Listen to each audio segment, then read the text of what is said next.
भी आर्ष ग्रंथ है उनको भी क्या एक साथ मान सकते हैं हम? सीधा सिद्धांत ये है कि वेद ही विश्व का प्राचीनतम ग्रंथ है और संपूर्ण धर्म संस्कृति का मूलाधार है।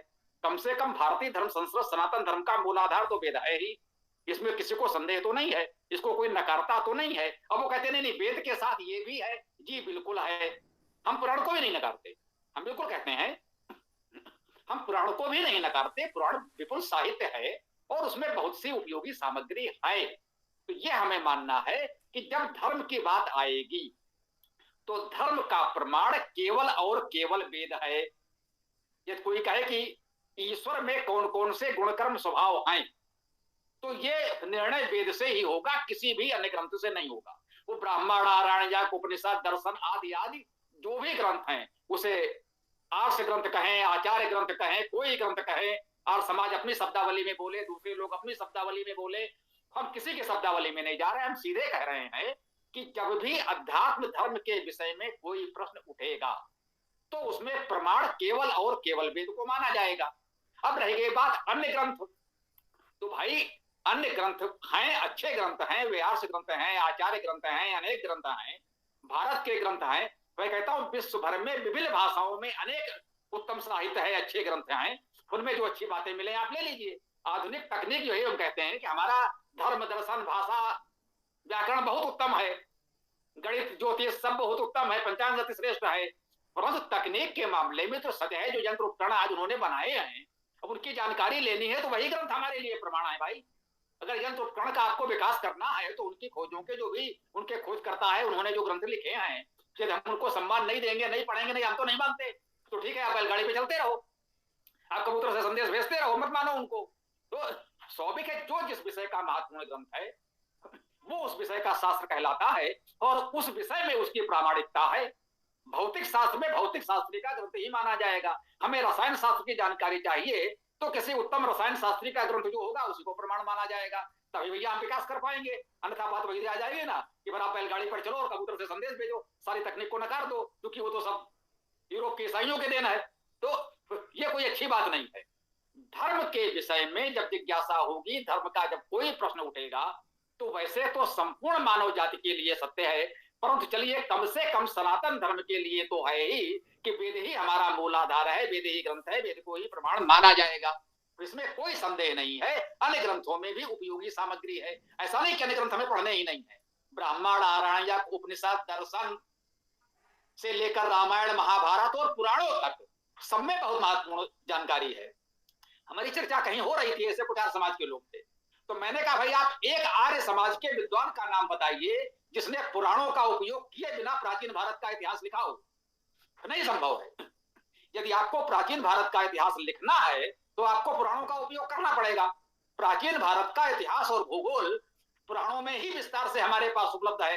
रामायण महाभारत में एक थोड़ा सा संकेत उसका है, केवल रामायण महाभारत को यदि इतिहास ग्रंथ मान भी लेते हैं तो रामायण महाभारत के आधार पर पूरा इतिहास का ढांचा नहीं खड़ा किया जा सकता है, उसके लिए हमें पुराणों का सहयोग लेना ही पड़ता है। अब हम भाई आप तो पुराणों को स्वीकार कर रहे हैं, हाँ बिल्कुल कर रहे हैं। इतिहास प्राचीन भारत के इतिहास भूगोल की जानकारी के लिए पुराण महत्वपूर्ण है, परंतु यदि पुराणों में जो तमाम अंधविश्वास इस तरह की बातें कल्पित हैं उनको आप धर्म का प्रमाण मानने लगेंगे तब तो अराजकता हो जाएगी, फिर तो पता ही नहीं चलेगा सनातन धर्म कहा जा रहा है। एक पुराण कुछ कहता है, दूसरा पुराण कुछ कहता है, तीसरा पुराण कुछ और कहता है। पुराणों में आपस में ही मतभेद मिलेगा। आर्ष ग्रंथ जिन्हें आप कह रहे हैं उन आर्ष ग्रंथों में भी अलग अलग ग्रंथों में अलग अलग बातें कही गई होंगी, तो जहां ये मतभेद होंगे वहां हम क्या करेंगे? तो वहां यही कहा गया है धर्म जिज्ञास मानाना प्रमाणम परमम श्रुति वेदो खिलो धर्म मूलम नास्तिको वेद निंदका। जब धर्म की जिज्ञासा हो, धर्म के विषय में कुछ जानने की इच्छा हो, जब कोई प्रश्न उठे कि भाई धर्म के विषय में यह सत्य है कि यह सत्य है, जब ऐसा कोई प्रश्न उठेगा तो वेद और केवल वेद ही प्रमाण होगा, अन्य ग्रंथों की वहां कोई उपयोगिता नहीं है।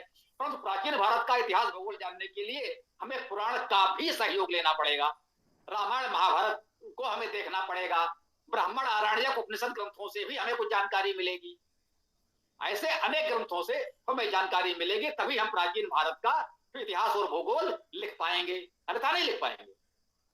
तो यदि हमें प्राचीन काल का इतिहास भूगोल जानना है तो पुराण सहित अन्य सभी ग्रंथों की उपयोगिता है।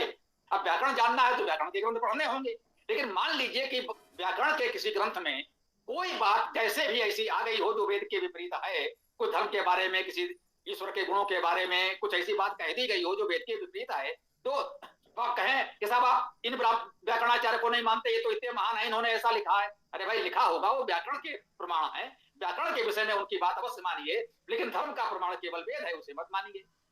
आयुर्वेद में स्वास्थ्य की रक्षा के लिए अनेक उपाय बताए जाएंगे।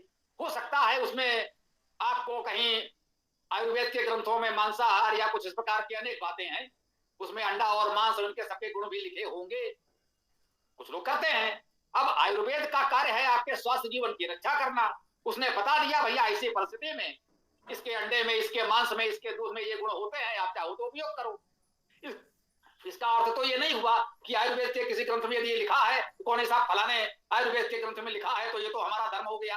अरे भाई, उसने स्वास्थ्य की रक्षा के विषय में बताया है। जब आपका जीवन संकट में हो, अब आपका विवेक उस समय तय करे कि आपको धन की रक्षा करनी है या शरीर के जीवन की रक्षा करनी है। अगर आपको लगता है नहीं भाई, इस व्यक्ति के जीवन की रक्षा राष्ट्र और समाज के लिए बहुत महत्वपूर्ण है, इसके लिए थोड़ी सी अगर जीव हिंसा हो भी जाए तो होने दीजिए, कभी कभी बड़े समाज के हित में कोई व्यक्ति अपना बलिदान भी देता है, तो वो समय आपका विवेक जाने। वो धर्म का प्रमाण नहीं है कि वहां पर मांस के गुण बताए गए हैं तो मांस खाना हमारा धर्म हो गया। मांसाहार धर्म है या अधर्म है, इस विषय में आपको वेद से प्रमाण लाना होगा। यदि वेद कहता है मांसाहार ठीक है तो मैं मान लूंगा, और यदि वेद नहीं मानता है तो मैं नहीं मानूंगा। तो मांसाहार आयुर्वेद में स्वास्थ्य रक्षा के दृष्टि से कहीं उपयोगी हो सकता है, हम उसको आयुर्वेद के ग्रंथ से हटाना भी नहीं चाहेंगे, लेकिन हम ये कहेंगे कि वो धर्म का प्रमाण नहीं है।